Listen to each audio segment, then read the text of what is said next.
What's up, guys? Welcome back into my channel. Rover Sports here. Thank you guys for watching. I appreciate it. Let's talk about, Jamal Adams. First off, the hair is frizzy today. It's one of those summer days.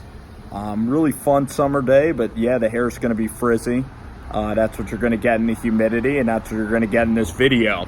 Jamal Adams going to the Seattle Seahawks. It's absolutely a robbery for Joe Douglas and the New York Jets. Jamal Adams was a guy that, as he got better at football, as he gets older, his personality changes, and he kind of became a little bit of a jerk on social media. I think that Jamal Adams is very selfish. I'm not an Adam Gase guy. I absolutely I'm not going to say I hate Adam Gase. I would probably hate Adam Gase if I were if he was coaching the Giants. But Adam Gase is just like Ben McAdoo. He's a horrible football coach, and he doesn't really stick up for his players. But at the same time, Jamal Adams was a guy on social media that just felt like he needed to weigh in on every single team topic. And at times, he definitely acted like he was above the team, even though he's a very, very young player. And you could tell in that locker room that locker room is divided on him. And for Joe Douglas is getting paid to be a general manager. He's getting paid to work with Adam Gase. I would probably accept being a general manager, even maybe for a shitty football coach. And Joe Douglas, in his role, he did right by the New York Jets here with Jamal Adams. Jamal Adams was annoying. Jamal Adams, after games, you never know what the guy's going to say. He's outwardly ripping everybody in the organization, from the coach, the owner. And he was just kind of out of control on social media. And that's going to happen sometimes with the best players, where everyone in their friend group is going to, suck up to them. And that's the thing about Jamal Adams. And no, he's not the most annoying player. And Jamal Adams is still a great competitor. And he still is a very good football player. But for the New York Jets, this relationship was beyond repair. It was over. So what Joe Douglas did is he got 2 first-round picks for Jamal Adams. Absolutely incredible. He also sent Jamal Adams to an organization in Seattle where the entire team pretty much sucks. I mean, they have Greg Olsen, you have Chris Carson, and a bunch of average running backs, not like Marshawn Lynch. You do have DK Metcalf, who ended up being a terrific pick. But that defense, Jadeveon Clowney, are you going to overpay him to come back? Who are you listing on that defensive line that's really necessarily that good? The secondary, the linebackers, it's a very average defense. I think they rank 20th in the NFL. And if Russell Wilson, if something ever happens to him, or if he gets hurt, Russell Wilson is their entire team. Without Russell Wilson, that team is a 3-win football team. Pete Carroll, one of the oldest coaches in the NFL. The team has no cap space with Russell Wilson's contract. It's similar to the trade that the Jaguars pulled off with the LA Rams. This trade is spectacular for the New York Jets, and it's spectacular in several ways. One, like I mentioned, the Seahawks could end up sucking. At worst, you're going to get 2 first-round picks. You were never going to pay Jamal Adams that kind of money. I can't believe somebody offered a safety. The Seahawks are going to end up paying Jamal Adams about $17 million a year, and the negotiation's going to get ugly. If the Seahawks don't want to pay Jamal Adams is literally going to leave Seattle, maybe go back home to Dallas, where he grew up. For Joe Douglas to get 2 first-round picks for this guy, Joe Douglas is doing a terrific job. He ended up getting Denzel Mims in the draft. He got the safety out of Cal. He took a risk on another defensive tackle or a defensive lineman, I believe. So Joe Douglas is doing a really nice job with the Jets here of cleaning up this roster. Then here's the next part that Jets fans aren't going to want to hear, but Sam Darnold. Sam Darnold's a guy that hasn't been winning a lot of games. He doesn't have a lot of arm strength. He throws a lot of interceptions. He doesn't fear. He's not very fast or athletic, and opposing defenses don't fear Sam Darnold.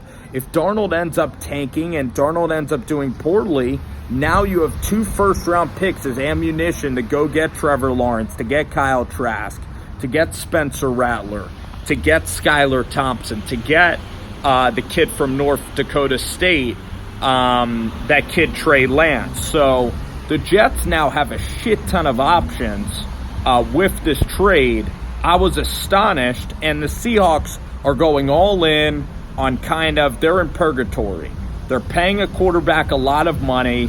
They're trying to get Jadeveon Clowney.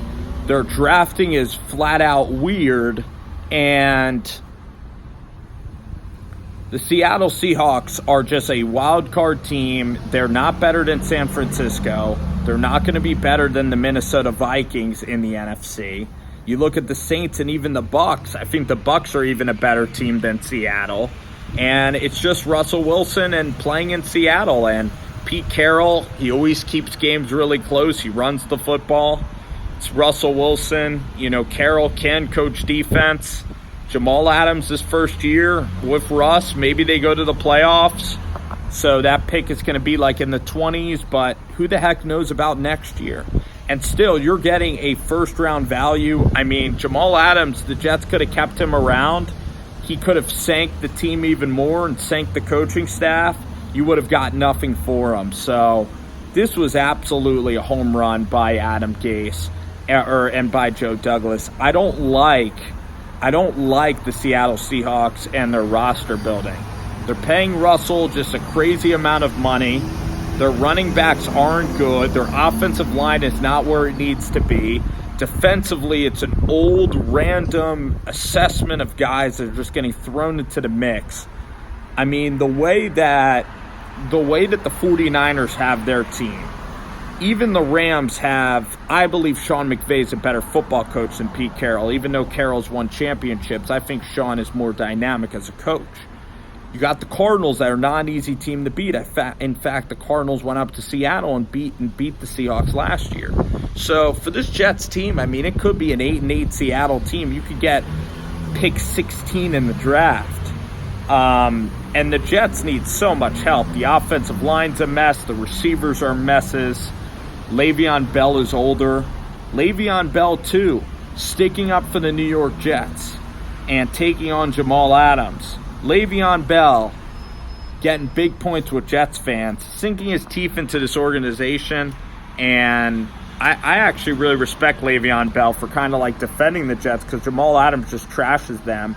If you're a Jets fan, you got to love Le'Veon Bell because he's holding up your end of the bargain where Jamal Adams was just, he said he was the leader of the Jets, but he's not a guy through thick and thin that is a long-term guy. He's been through a lot of crap. So there is a little bit of sympathy because Jamal Adams had no chance of winning with the Jets. And yeah, stuff about Adam Gase is as valid as it comes, but at the same time, like if you're the Jets, if you're a Jets fan, if you're Jamal Adams, like the thing's just not going to work. And then if you're in the Jets organization, if I was Joe Douglas in that situation, the guy's a headache and he wants to get the heck out, you got to do business. And that's what Joe did. So Douglas has taken over this team. He's a very competent general manager. He's doing a terrific job. I mean, these new general managers do really, really well. I told you guys last year, too, the Kyler Murray for Josh Rosen deal was an absolutely tremendous deal for the Arizona Cardinals. And now you're seeing Kyler Murray ranked just so high up in everybody's mind. Like, even more so to the point that I'm willing to, like, say Kyler was, because I said Kyler last year was going to be a really good NFL player. I said Drew Lock was going to be in Stidham. So Kyler Murray's a guy that a lot of people are putting in tier 2. He has DeAndre Hopkins, which this isn't necessarily going to help him because perception-wise with Cliff Kingsbury, a coach that's never really coached defense, Vance Joseph, a culture with still an expansion franchise. I like Michael Bidwell a lot. He's a very nice guy. He's a player-friendly owner. But the success of the Arizona Cardinals, people are going to expect Kyler and the Cardinals to compete for a wild card spot. Kyler's always been a winner his whole life, so he's used to the expectations, but they're getting too high.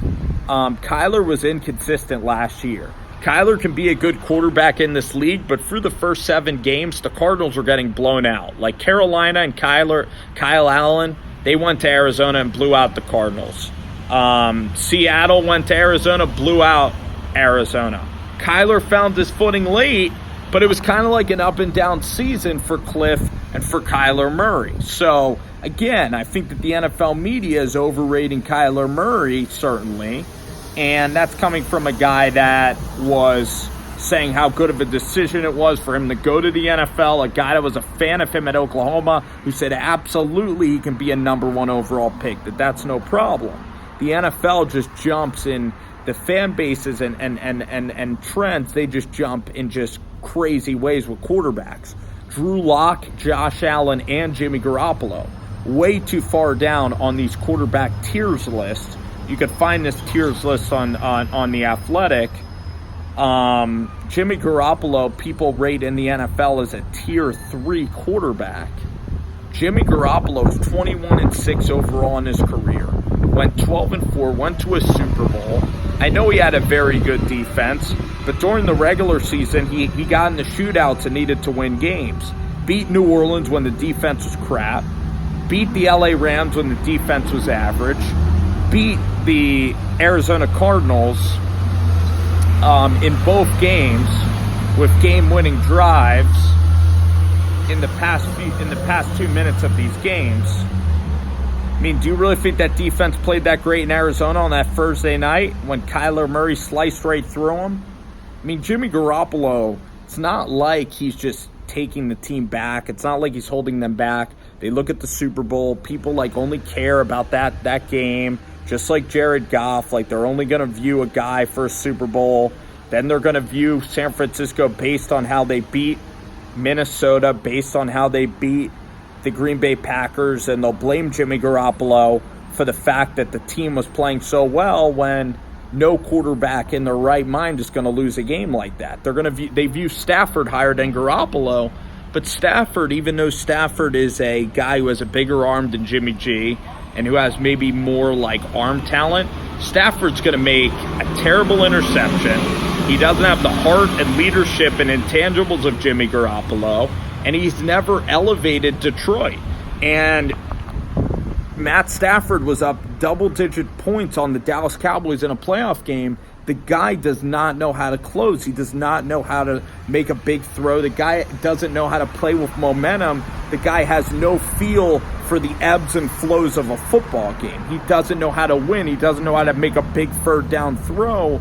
He doesn't know how to manufacture victories, and that's what the quarterback position, that's what it is all about, is making big plays when you need to make big plays to just keep your team at arm's length. That's what great ones do. On 3rd and long, Aaron Rodgers will just stall out a game. Russell Wilson, Drew Brees. Look at the quarterbacks. So, Josh Allen, reckless, yes. I kind of agree with the tier 3 ranking for now, yeah. But you give Josh Allen, Stephon Diggs, this is going to be a guy that's going to go into superstar ability. He's going to be one of those guys that Hall of Fame potential. I think that Josh Allen in Buffalo, Super Bowl potential, deep in the playoffs kind of guy, Pro Bowl guy, franchise guy, successful quarterback. That's how I view, Josh Allen in that situation. Also news today, Nate Solder backs out of a deal with the New York Giants. Nate Solder's a guy that struggled a lot last year. He has a big contract. Now, probably the NFL is going to reward Solder another year because this is a COVID situation. He's an older guy. Solder's a high-character dude. It is sad to see him not be able to play any football, regardless of his on-field talents. A lot of fans, are going to want to see Matt Pearlt. And now you look at the Giants, and I think you have Gates, who is kind of like a Swiss Army knife who can go to multiple places. But I want to see Matt Pearlt play now on the right side of the line. And I want to see Andrews start at left tackle. And even if these guys play poorly, the Giants have a team. They have a defense that is young, a quarterback that is very young, receivers that are all right. You got the Dallas Cowboys in the division, the Eagles. This is a team during this coronavirus time that absolutely should be playing the young guys and getting young guys reps and getting young guys game reps. And if you get Matt Pearlt in there, let Matt Pearlt ride out the entire year. You got to start thinking about getting this team ready in 2 years, not this year, but the following year, to be ready to make a playoff run. And if a playoff run happens this year with everything going on, of course it's fantastic. Of course it's possible, and you hope to win every game. But this is Matt Pearlt's time. This is time for him to go ahead and be the starter. And you got to let him sink or swim. This is how you develop a young roster, and you got to be patient with Matt Pearlt. And well, maybe if Matt struggles a lot in the preseason, you have a veteran come in, start the first 2 games, and then Matt will come in accordingly. This is actually good news, because then Nate Solder is on the team next year. He'll be a backup player. Even if you have to eat the money, you do, but then Gettleman still selects Matt Pearlt, you're off to the races now with 2 young tackles. That's the kind of goal that you should really be hoping for. So anyway, guys, it's been fun. I've enjoyed doing this, video. Hope you guys find it good, find it interesting. And I wanted to talk about the Jamal Adams trade out to Seattle. Wanted to talk a little quarterback play, Nate Solder coming down the pipeline, and wanted to talk that. So excited for the season. Hopefully get the guys in training camp. See y'all later.